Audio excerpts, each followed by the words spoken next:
Welcome to அறிவு info channel. Python previous videos நீங்கள் பார்க்க விரும்புனீங்கன்னா மேலே உள்ள ஐ பட்டனை கிளிக் பண்ணுங்க, இல்லைனா கீழே டிஸ்கிரிப்ஷன் பாக்ஸில் உள்ள லிங்கை கிளிக் பண்ணி பாருங்க. இந்த வீடியோ உங்களுக்கு யூஸ்ஃபுல்லாக இருந்துச்சுன்னா லைக் அண்ட் ஷேர் பண்ணுங்க, மறக்காம சப்ஸ்கிரைப் பண்ணுங்க, பெல் ஐக்கானையும் கிளிக் பண்ணுங்க. அப்பதான் நான் புதுசாக போடுற வீடியோஸ் பற்றி உங்கள் எல்லாருக்கும் தெரிய வரும். ஓகே கைஸ், இப்போ நம்ம பார்த்துக்கிட்டு இருக்கிறது types of the decision making statements. So if statement, if else statements, nested if statements எல்லாம் ப்ரீவியஸ் வீடியோஸில் பார்த்துட்டோம். இன்றைக்கி நம்ம பார்க்க போகிறது, இந்த வீடியோவில் பார்க்க போகிறது if else ladder, short and if statement and short and if else statement பற்றி பார்க்க போகிறோம். ஓகேங்களா? If elif else ladder. இந்த if elif else statement is used when we need to check multiple conditions. So more than one conditions இருக்கும்போது நம்ம எந்த மாதிரி statement use பண்ணலாம்னா இஃப் எலிஃப் எல்ஸ், அதாவது அதர் ப்ரோக்ராமிங் லாங்குவேஜஸ் லைக் C++லாம் பார்த்தீங்கன்னா else if நம்ம யூஸ் பண்ணியிருப்போம்ல, அதே கான்செப்ட் தான் இங்கேயும் வரும். பைத்தானில் எலிஃப்ன்ற இந்த ஸ்டேட்மெண்ட்டை நம்ம யூஸ் பண்ணிக்கிறோம். சரிங்களா? ஸோ மல்டிபிள் கண்டிஷன்ஸ் வந்து செக் பண்ணும்போது இஃப் எலிஃப் எல்ஸ் ஸ்டேட்மெண்ட்டை யூஸ் பண்ணிப்போம்.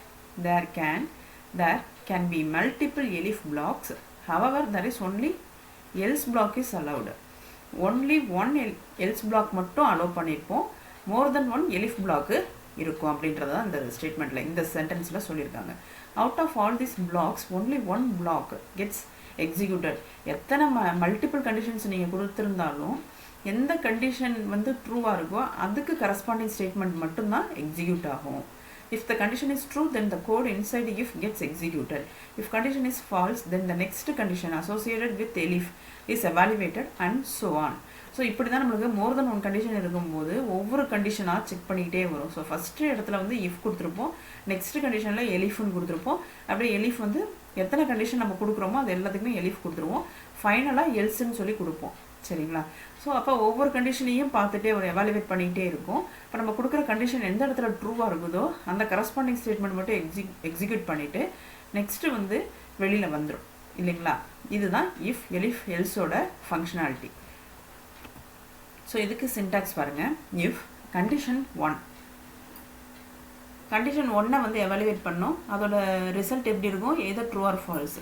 ஸோ ஃபால்ஸ்னால் இந்த ஸ்டேட்மெண்ட்டை ஸ்கிப் பண்ணிவிட்டு எலிஃபில் இருக்கிற கண்டிஷனை திருப்பி அகைன் எவாலுவேட் பண்ணோம். ஸோ அந்த இடத்துலையும் ஃபால்ஸ் அப்படின்னு சொன்னால் இந்த ஸ்டேட்மெண்ட்டை ஸ்கிப் பண்ணிடுவோம்.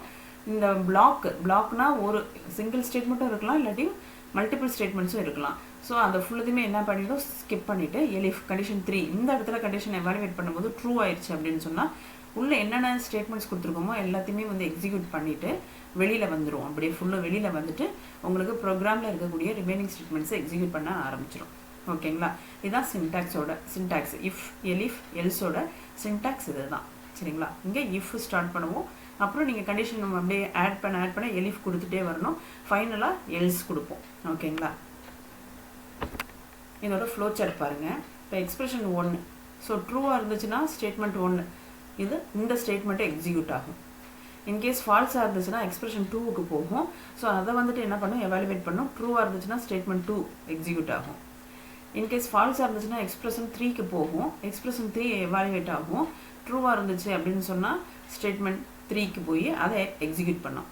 ஸோ இது எல்லாமே வந்துட்டு ஃபால்ஸாக இருந்துச்சு அப்படின்னு சொன்னால் இது எல்லாமே ஃபால்ஸாக இருந்தால் மட்டும்தான் எங்கே வரும், எல்ஸ் பிளாக்குக்கே வரும். எல்ஸில் என்னென்ன ஸ்டேட்மெண்ட்ஸ் இருக்கோ அது எல்லாத்தையுமே எக்ஸிக்யூட் பண்ணோம். சரிங்களா? ஸோ இது முடிச்சுட்டு ப்ரோக்ராமோட ரிமைனிங் ஸ்டேட்மெண்ட்ஸ் என்னென்ன இருக்கோ அதெல்லாம் வந்து உங்களுக்கு எக்ஸிக்யூட் பண்ண ஆரம்பிக்கும். இதுதான் ஃப்ளோ சார்ட். இஃப் எலிஃப் எல்ஸோட ஃப்ளோ சார்ட் இப்படி தான் இருக்கும். சரிங்களா? நெக்ஸ்ட் பார்த்தீங்கன்னா short and if statement. whenever there is only a single statement to be executed inside the if block, then shorten if can be used. ஒரே ஒரு statement தான் அப்படின்ற சுச்சுவேஷன் நம்மளுக்கு வரும்போது அந்த ரெக்குயர்மெண்ட்டுக்கு நம்ம இந்த மாதிரி சின்டாக்ஸ் யூஸ் பண்ணிக்கலாம். the statement can be put on the same line as the if statement. இது வரைக்கும் நம்ம என்ன பண்ணுவோம், இன்டென்ட் கொடுத்து கீழே தான் இது வரைக்கும் நம்ம வந்து என்ன பண்ணுவோம், ஸோ இங்கே வந்து என்ட்ரு பண்ணிவிட்டு கீழே பிரிண்ட் ஸ்டேட்மெண்ட் அப்படி தான் நம்ம எக்ஸாம்பிள்ஸ்லாம் பார்த்தோம். இது சிங்கிள் லைன்லேயே முடிஞ்சிருது, அதனால தான் இதை வந்து ஷார்டன் அப்படின்னு சொல்கிறாங்க. ஸோ ஒரு கண்டிஷன் கொடுக்குறோம், அந்த கண்டிஷன் ட்ரூவாக இருந்துச்சுன்னா அந்த ஸ்டேட்மெண்ட் எக்ஸிக்யூட் ஆகும். இன்கேஸ் ஃபால்ஸாக இருந்துச்சுன்னா அப்படியே ஸ்கிப் பண்ணிவிட்டு நெக்ஸ்ட் லைனுக்கு போயிட்டு என்னவோ அதை எக்ஸிக்யூட் பண்ண ஆரம்பிச்சிடும். இதுதான் short and if statement. Only one statement மட்டும் நீங்கள் வந்துட்டு கொடுக்கணும், ஒரே ஒரு கண்டிஷன் மட்டும் செக் பண்ணி அதுக்கு ரிலேட்டடான ஒரு ஸ்டேட்மெண்ட் கொடுக்குறீங்க அப்படின்னா அப்போ நீங்கள் ஷார்ட் அண்ட் இஃப் ஸ்டேட்மெண்ட் வந்து யூஸ் பண்ணிக்கலாம். Short and if-else statement. This can be used to write the if-else statements in a single line where there is only one statement to be executed in both if and else block. So ஒரே single lineலயே again பார்த்தீங்கன்னா if மட்டும் அங்கே பார்த்தோம் short and if. So இது வந்து short and if-else. ஸோ single லைன்லயே ஒரு கண்டிஷன் கொடுக்குறோம், if கண்டிஷன் கொடுக்குறோம்.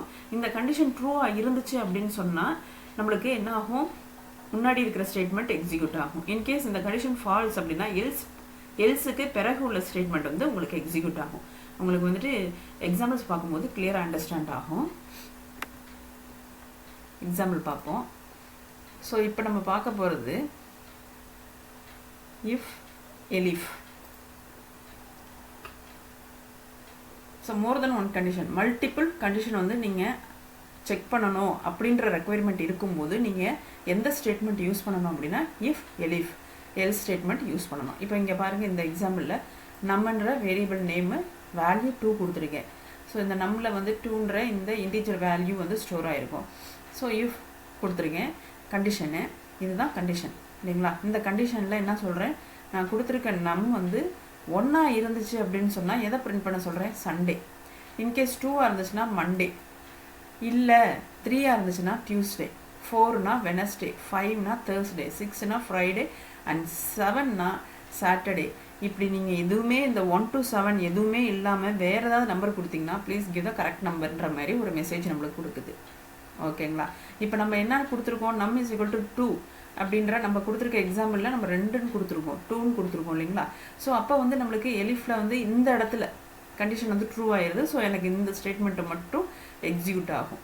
வேறு எதுவுமே வந்து எதுவுமே எல்ஸ் பார்ட்டு கூட நம்மளுக்கு வந்து எதுவுமே பண்ணாது. எலிஃபில் மற்ற எல்லா எலிஃபும் ஸ்கிப் பண்ணிடும், எல்ஸும் ஸ்கிப் பண்ணிவிட்டு மண்டே மட்டும் எனக்கு டிஸ்பிளே ஆகிருக்கு. ஓகேங்களா. இதே மாதிரி நீங்கள் என்ன பண்ணுங்கள், 1 கொடுங்க, 1 கொடுத்துட்டு கண்ட்ரோல் என்டர் ரன் பண்ணுங்கள், சண்டே. ஓகே. இதே மாதிரி 5 கொடுத்து பாருங்கள், கண்ட்ரோல் என்டர் தேர்ஸ்டே. இப்போ 7 கொடுப்போம், 7 கொடுத்தா சாட்டர்டே வரணும் இல்லைங்களா. 7 சாட்டர்டே. ஓகே. இப்போ நான் வந்துட்டு 8 கொடுக்குறேன், என்ன வருது, please give the correct number. So இந்த கண்டிஷன்ஸ் எதுவுமே இங்கே சாட்டிஸ்ஃபை ஆகலை இல்லைங்களா. இஃப்ல இருந்து எலிஃப்ல உள்ள எந்த கண்டிஷனும் சாட்டிஸ்ஃபை ஆகலை. ஸோ அப்போ தான் வந்து உங்களுக்கு என்ன ஆகுது, அந்த பிளாக் அப்படியே ஸ்கிப் பண்ணிவிட்டு நெக்ஸ்ட் ஸ்டேட்மெண்ட் என்னவோ அதை மட்டும் உங்களுக்கு எக்ஸிக்யூட் பண்ணியிருக்கு. ஓகேங்களா. ஸோ நம்ம இங்கே வந்து 1 to 7 வரைக்கும் நீங்கள் கொடுத்தீங்கன்னா அதுக்கு கரஸ்பாண்டிங் ஸ்டேட்மெண்ட் என்னவோ அதை வந்து உங்களுக்கு டிஸ்பிளே பண்ணிடும். நீங்கள் 8ஓ இல்லை 9ஓ இல்லை 10ஓ இந்த மாதிரி நீங்கள் வந்து இங்கே இல்லாத நம்பர் கொடுத்தீங்கனாலே கிவ் த கரெக்ட் நம்பர்னு உங்களுக்கு இந்த மாதிரி டிஸ்பிளே ஆகும். ஓகேங்களா. அப்போ மோர் தென் 1 கண்டிஷன் நீங்கள் செக் பண்ண விரும்புனீங்கன்னா நீங்கள் எடுக்கக்கூடிய ஸ்டேட்மெண்ட்டு உங்கள் ரெக்குயர்மெண்ட்டு வந்து மல்டிபிள் கண்டிஷன்ஸ் தான் இருந்துச்சுன்னா இஃப் எலிஃப் எல்ஸ் ஸ்டேட்மெண்ட்டை தான் நீங்கள் யூஸ் பண்ணணும். ஓகேங்களா, புரிஞ்சுச்சுங்களா. ஓகே. ஷார்ட்டன் சொன்னோம் இல்லைங்களா, ஷார்ட்டன். ஸோ ஷார்ட்டன் இஃப்க்கு பார்த்தீங்கன்னா இங்கே என்ன கொடுத்துருக்கோம், எம்னு ஒரு வேரியபிள் கொடுத்துருக்கேன், அதில் ஜே கேப்ஸில் ஜே கொடுத்துருக்கேன் சரிங்களா, கேபிட்டல் ஜே. ஸோ நான் இங்கே வந்து என்ன செஞ்சுருக்கேன், ஒரே சிங்கிள் ஸ்டேட்மெண்ட்லேயே வேலையை முடிச்சிட்டோம் பாருங்கள் சரிங்களா. ஸோ நம்மளுக்கு சிங்கிள் ஸ்டேட்மெண்ட் ஏதாவது ஒரு கண்டிஷன் மட்டும் செக் பண்ணால் போதும்னா நம்ம ஷார்ட்டன் இஃப் யூஸ் பண்ணிக்கலாம் சரிங்களா. அப்போ நம்மளோட ரெக்குயர்மெண்ட் என்னவோ அதுக்கு தகுந்த மாதிரி தான் நம்ம டிசிஷன் மேக்கிங் ஸ்டேட்மெண்ட்ஸில் எந்த மாதிரியான டைப்பை எடுக்கிறோம் அப்படிங்கிறது நம்மளுக்கு கிளியர் ஆகும். ஓகேங்களா. இப்போ எனக்கு வந்து என்ன வந்திருக்கு, ஜஸ்ட்டு எனக்கு ஒரே ஒரு இன்புட் கொடுக்குறேன், அது வந்து எனக்கு பிரிண்ட் ஆகணும், ஒரே ஒரு கண்டிஷன் மட்டும் செக் பண்ணுறேன் அப்படின்னும் போது எனக்கு ஒரு சிங்கிள் ஸ்டேட்மெண்ட்லேயே எனக்கு வந்து அதனுடைய அவுட்புட் வரும் அப்படின்ற மாதிரி இருந்துச்சு ரெக்குயர்மெண்ட்டுன்னா நான் சிம்பிள் இஃப் வந்து யூஸ் பண்ணிக்கிறேன். இப்போ பாருங்கள், if M double equal comparison operator ஜேன்னு கொடுத்துருக்கேன். ஸோ இதுவும் M is equal to J தான் இல்லைங்களா. ஸோ இந்த கண்டிஷன் ஆட்டோமேட்டிக்காக என்ன வந்து ரிட்டர்ன் பண்ணியிருக்கும், ட்ரூனா வந்து என்ன ஆகும்னா இங்கே the given month is January அப்படின்னு சொல்லிட்டு கண்ட்ரோல் என்டர் கொடுத்து பாருங்கள், உங்களுக்கு ரன் ஆகிட்டு உங்களுக்கு என்ன அவுட்புட் வந்திருக்கு, the given month is January அப்படின்னு சொல்லிட்டு டிஸ்பிளே ஆகிருக்கு. நம்ம இது வரைக்கும் பார்த்த எக்ஸாம்பிள்ஸில் எப்படி பார்ப்போம், இந்த இன்டென்ட் முடிச்சுட்டு கீழே கொண்டு வருவோம் சரிங்களா, கண்ட்ரோல் என்டர், இப்போயும் உங்களுக்கு அவுட்புட்டு வரும்.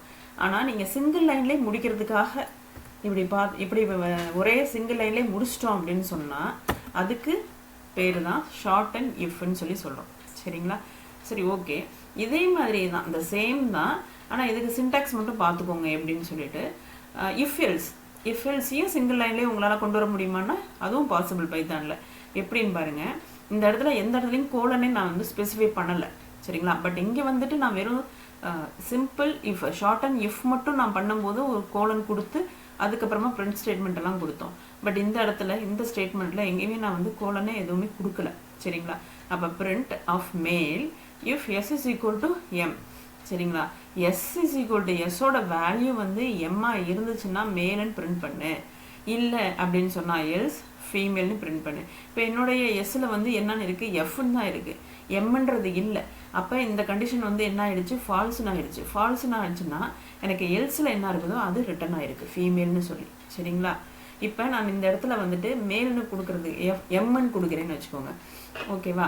இப்போ வந்து என்னாகும், இந்த கண்டிஷன் ட்ரூ ஆயிடும். ட்ரூ ஆனால் எனக்கு இந்த ஸ்டேட்மெண்ட் தான் எக்ஸிக்யூட் ஆகும். ஃபால்ஸ் ஆனால் தான் எல் ஸ்பாட்டில் இருக்கக்கூடிய ஸ்டேட்மெண்ட் எக்ஸிக்யூட் ஆகும். இதில் எந்த இடத்துலையும் நான் வந்துட்டு கோலன் யூஸ் பண்ணலை, நல்லா கவனிச்சுக்கோங்க சின்டாக்ஸை ஓகேங்களா. இப்போ நான் கண்ட்ரோல் என்டர் கொடுக்குறேன், மேல்னு வந்திருக்கு புரியுதுங்களா. ஸோ நீங்கள் எப்போதுமே ஒரு ப்ரோக்ராம் பண்ணும்போது ஒரு அவுட்புட் வந்துருச்சுனால விட்டுறாதீங்க, திருப்பி திருப்பி நிறையா இன்புட்ஸ் கொடுத்து ஒவ்வொரு இன்புட்டுக்கும் எந்த மாதிரி அவுட்புட் வருதுன்றதையும் வெரிஃபை பண்ணுங்கள். சம்டைம்ஸ் சில இன்புட்ஸ் கொடுக்கும்போது கரெக்டாக டிஸ்பிளே ஆகும், பட் சில இன்புட்ஸ் கொடுக்கும்போது உங்களுக்கு வந்து டிஃப்ரெண்ட்டாக இருக்கும். ஸோ அப்படி தான் நீங்கள் வந்துட்டு மாற்றி மாற்றி கொடுத்து தான் செக் பண்ணி பார்க்கணும் ஓகேங்களா. புரிஞ்சுங்களா. நெக்ஸ்ட்டு ஓகே, இந்த செக்ஷனோட டாபிக் கவர் பண்ணிட்டோம். Okay, if you have any doubts you may send it in the comment section. Don't forget to subscribe. See you again in the next video. Have a good day. Okay, thank you.